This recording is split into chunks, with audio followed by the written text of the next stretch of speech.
পাচ্ছে না, দাঁড়িয়ে মানুষের যে শিক্ষা স্বাস্থ্য বিষয় আছে, অর্থনীতি আছে, কাজের প্রশ্ন আছে, কোনোটাকেই অ্যাড্রেস করতে পারছে না। কিন্তু এখন দাঁড়িয়ে তারা দেখাচ্ছে যে ডবল ইঞ্জিনের সরকার হবে। তো মণিপুরে আমরা দেখেছি 2 বছর ধরে একটা জাতি দাঙ্গাকে আটকাতে পারছে না।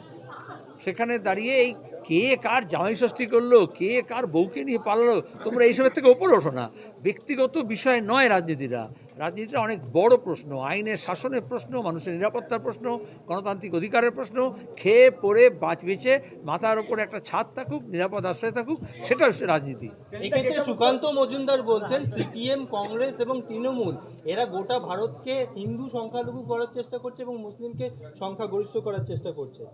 তার কথা তুমি বলার ধন্যবাদ তোমাকে, কিন্তু এটা সবাই জানে আমাদের 2021 সালে এই অপদার্থ সরকার সেন্সাস করতে পারেনি। যে সরকারের মন্ত্রী সুকান্ত জেলা নেতা জিজ্ঞেস করো কত বড় অপদার্থ হলে 1971 সাল থেকে প্রত্যেক 10 বছর অন্তর সেন্সাস হয়, জনগণনা হয়, জনগণনা করলো না কেন? যেহেতু কোনো সংখ্যাতত্ত্ব থাকবে না, তাহলে মন গড়া কথা বলতে পারবে। আর এটা কি হচ্ছে, ভয় দেখাচ্ছে। তাহলে আসলে কি করছে, হিন্দুদেরকে বিজেপি একটা কয়েদখানায় বন্দি করতে চাইছে, ঘৃণার কয়েদখানায়, ভয়ের, হিংসার। সেখানে কেন বন্ধ হবে? এটা তো আমাদের দেশের যে মানুষের ঐক্য আছে, সম্প্রীতি আছে, সেটাকে নষ্ট করতে চাইছে। এটাই আবার দেখবে যে কোনো দেশে এটাকে বলে আদারিং, সংখ্যালঘুকে ভয় এবং বিপদের জায়গায় ঠেলতে চাইছে।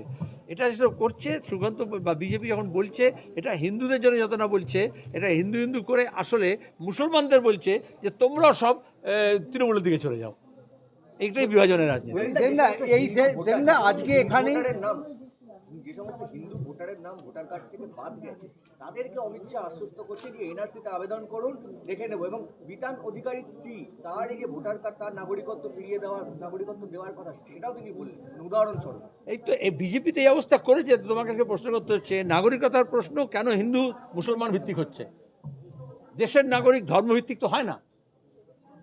সিএ করে বিজেপি ইচ্ছা করে নাগরিকতাকে ধর্ম ইস্যু করে দিয়েছে, কিন্তু আদতে আসামে কি হচ্ছে তুমি দেখতে পাচ্ছ না? বেশিরভাগ যারা হিন্দু, গত বছর যাকে সিন্ধু প্রদেশ থেকে যারা এসছিল ভারতে উদ্বাস্তু হয়ে লং টার্ম ভিসা নিয়ে, দিল্লিতে পিড়াগাড়ি বলে জায়গা আছে, সেখানে তাদেরকে গত বছর ঢাকঢোল পিটিয়ে ভোটের আগে বিজ্ঞাপন দিয়ে নাগরিকতা দিল। এখন তাদের বস্তি উচ্ছেদ করছে।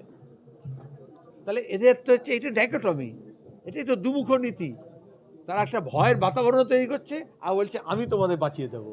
কিন্তু হোম মিনিস্টারকে কেন এর মধ্যে হস্তক্ষেপ করতে হবে? একজন নাগরিক, তার একজন নাগরিকের ভোটাধিকার, এটা নিয়ে তো এটা আইনের ব্যবস্থা থাকবে। বিজেপি চায়, শাসক দল চায় যে তুমি আমার শরণে এসো, আমি তোমাকে করে দেবো। সুকান্ত মজুমদার বলছেন যে অনুব্রত মণ্ডলকে সরানো হয়েছে, করে কাজল শেখকে বেশি দায়িত্ব দেওয়া হয়েছে। তার কারণ অনুব্রত মণ্ডল হিন্দু, এটা হিন্দুদের জন্য এই ব্যবস্থা। এটার মধ্যে একটু সততা আছে। খুব সম্ভবত অনুব্রত আবেদন করেছে এবং বিজেপিতে যাচ্ছে, বা বিজেপি অনুব্রত এই যে পুলিশের বউকে নিয়ে মাকে নিয়ে যে গালাগাল দিল না, তাতে সুকান্ত মনে করছে এবার বিজেপি হওয়ার যোগ্য হয়েছে।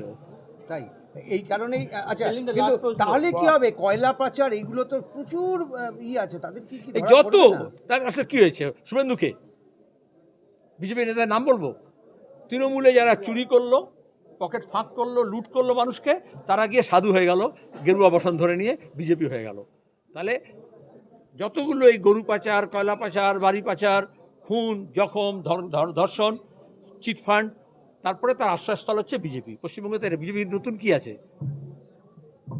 দুর্নীতিতে, ধর্ষণে, খুনে যত বেশি নাম করেছে, সে তখন ছোট তৃণমূল থেকে বড় বিজেপি হয়ে গেছে। সেলিমদা, আপনি বলছেন যে তৃণমূলের কথা বলছেন, কুণাল ঘোষ বলছেন আমি চোর জোচ্চোর ধর্ষক, দাও আমি চোর জোচ্চোর ধর্ষক বাটপাড়ায় কথা বললাম, তুমি কুণাল ঘোষের নাম কেন বললে?